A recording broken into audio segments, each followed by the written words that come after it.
संभवतः आपको पहले से ही यह आभास होगा कि कोशिका अर्थात सेल क्या है। आप शायद यह भी समझते होंगे कि यह जीवन की सबसे आधारभूत इकाई है। कुछ लोग यह तर्क दे सकते हैं कि शायद विषाणु यानी वायरस जीवन की और भी अधिक आधारभूत इकाई हैं।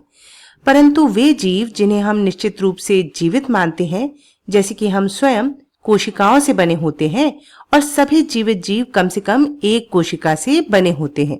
अतः जीवन की सबसे आधारभूत इकाई के उदाहरण के तौर पर मैं जो अभी वीडियो बना रही हूँ, ऐसी दसियों खरबों कोशिकाओं से बनी हुई हूँ। अब यह विवरण सुनकर लगता है कि ये संरचनाएं बहुत छोटी होनी चाहिए और वास्तव में ये बहुत बहुत बहुत छोटी होती भी हैं।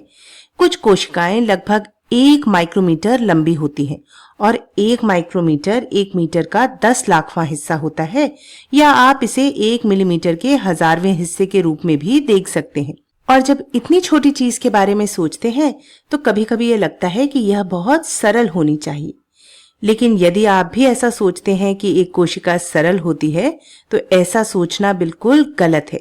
यह यहाँ दाईं ओर मुकुलन यानी बडिंग करती हुई यीस्ट कोशिका का एक चित्र है। आप देख सकते हैं कि यह यहाँ से मुकुलित हो रही है, लेकिन यह केवल कोशिका की या किसी भी कोशिका की जटिलता की एक झलक मात्र है। और जबकि अन्य वीडियो में हम विभिन्न प्रकार की कोशिकाओं और कुछ कोशिकाओं बनाम अन्य कोशिकाओं में दिखने वाली विभिन्न प्रकार की संरचनाओं के बारे में बात करेंगे, यह यहाँ एक यूकैरियोटिक सेल यानी कि ससीम केंद्र की कोशिका है, जिसके बारे में हम अन्य वीडियो में और अधिक बात करेंगे। अब सभी कोशिकाओं में एक झिल्ली यानी मेम्ब्रेन होती है जो उन्हें बाहरी दुनिया से अलग करती है। आप झिल्ली को यहाँ देख सकते हैं। यह केवल एक अनुप्रस्थ काट यानी क्रॉस सेक्शन है। आप इसके त्रिआयामी वर्जन की कल्पना कर सकते हैं। तो यह एक कोशिका झिल्ली यानी सेल मेम्ब्रेन है। यह एक तरीके से कोशिका को परिभाषित करती है। सामान्य तौर पर कोशिका झिल्ली के अंदर की वस्तुओं को कोशिका द्रव्य यानी साइटोप्लाज्म माना जाता है। कभी कभी आप इसे साइटोसॉल भी कहते सुनेंगे। कोशिका द्रव्य में न केवल तरल बल्कि उस तरल के अंदर की सभी वस्तुएं भी शामिल होती हैं, जबकि साइटोसॉल केवल तरल को संदर्भित करता है। तो यह यहाँ एक यीस्ट कोशिका है। यह एक यूकैरियोटिक कोशिका है जिसे हम अन्य वीडियो में अधिक गहराई से कवर करेंगे। लेकिन यूकैरियोटिक कोशिका की एक विशेषता यह है कि इसमें एक झिल्ली आवृत केंद्रक यानी मेम्ब्रेन बाउंड न्यूक्लियस होता है। अब आप इसे यहाँ इस आरेख में देख सकते हैं। यह सभी कोशिकाओं की सामान्य विशेषता नहीं है, लेकिन इस वीडियो में इसका उल्लेख करने का एकमात्र कारण यह है कि आधिकारिक तौर पर कोशिका द्रव्य में केंद्रक के अंदर की वस्तुएं शामिल नहीं होती हैं। एक यूकैरियोटिक कोशिका में इसे केंद्रक द्रव्य यानी न्यूक्लियोप्लाज्म कहा जाता है, लेकिन हम अन्य वीडियो में इसके बारे में और अधिक बात करेंगे। अब एक अन्य विशेषता जो सभी कोशिकाओं के लिए कॉमन है वह राइबोसोम की अवधारणा है, और यह चित्र राइबोसोम से भरा हुआ है। ये सभी छोटे छोटे बिंदु यहाँ, ये छोटे लाल बिंदु, मुझे अपने पेन का रंग बदलने दें, ये सभी लाल बिंदु ये राइबोसोम है। और आप देख सकते हैं कि पहले से ही इस छोटी सी चीज यानी कोशिका की तुलना में ये कितने छोटे हैं। लेकिन वास्तव में आरएनए और प्रोटीन की काफी जटिल संरचनाएं हैं। उनका मुख्य कार्य प्रोटीन का उत्पादन करना है। प्रोटीन का उत्पादन करना। आप इन्हें लगभग जीवित जीवों की प्रोटीन फैक्ट्रियों के रूप में देख सकते हैं। ये आरएनए के रूप में आनुवंशिक जानकारी ले सकते हैं और उनसे प्रोटीन का उत्पादन कर सकते हैं। और आप देख सकते हैं कि यह कोशिका राइबोसोम से भरी हुई है। और हम भविष्य के वीडियो में विभिन्न प्रकार के राइबोसोम के बारे में बात करेंगे। अब एक और चीज जो अधिकांश कोशिकाओं में विशिष्ट होती है वह आनुवंशिक जानकारी जेनेटिक इंफॉर्मेशन है, और आमतौर पर यह आनुवंशिक जानकारी डीएनए के रूप में संचित होती है।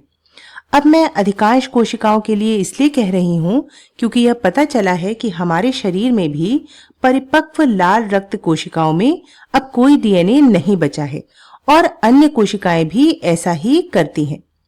लेकिन सामान्य तौर पर एक कोशिका के कार्य करने और प्रतिकृति बनाने के लिए उसमें कुछ आनुवंशिक जानकारी की आवश्यकता होती है, और यह डीएनए में संचित होती है। और यह प्रोकैरियोटिक कोशिकाओं और यूकैरियोटिक कोशिकाओं दोनों के लिए सत्य है। प्रोकैरियोटिक कोशिकाएं वे होती हैं जिनमें सुस्पष्ट केंद्रक नहीं होता है और झिल्लीबद्ध कोशिका अंग ऑर्गेनेल्स नहीं होते हैं, जो कि कोशिकाओं के भीतर की ये उपसंरचनाएं हैं जिनके बारे में हम अन्य वीडियो में अधिक बात करेंगे। एक प्रोकैरियोटिक कोशिका में डीएनए बस कोशिका द्रव्य में इधर उधर तैरता है, जबकि एक यूकैरियोटिक कोशिका में डीएनए का अधिकांश भाग केंद्रक के अंदर होता है और यह केंद्रक द्रव्य का हिस्सा होता है। तो अभी के लिए इसको यहीं छोड़ते हैं। अंतिम बात जो समझने योग्य है वह कोशिका का पैमाना यानी स्केल है। जैसा कि मैंने बताया था, कोशिकाएं बहुत छोटी होती हैं। यहाँ यीस्ट की कोशिका का यह चित्र, यह 1 माइक्रोमीटर है। इस पैमाने पर मान लीजिए कि यह लगभग 1 माइक्रोमीटर है। और इसके संदर्भ में रखने के लिए मानव बाल की चौड़ाई, यह वैसे तो बालों पर निर्भर करता है कि वे मुलायम हैं या मोटे, लेकिन यदि यह मानव बाल है तो यह मानव बाल की चौड़ाई होगी। और एक मानव बाल की चौड़ाई 20 से 180 माइक्रोमीटर के बीच कहीं भी हो सकती है। पतले बालों के लिए ये चौड़ाई 20 माइक्रोमीटर होती है और मोटे बालों के लिए लगभग 180 माइक्रोमीटर।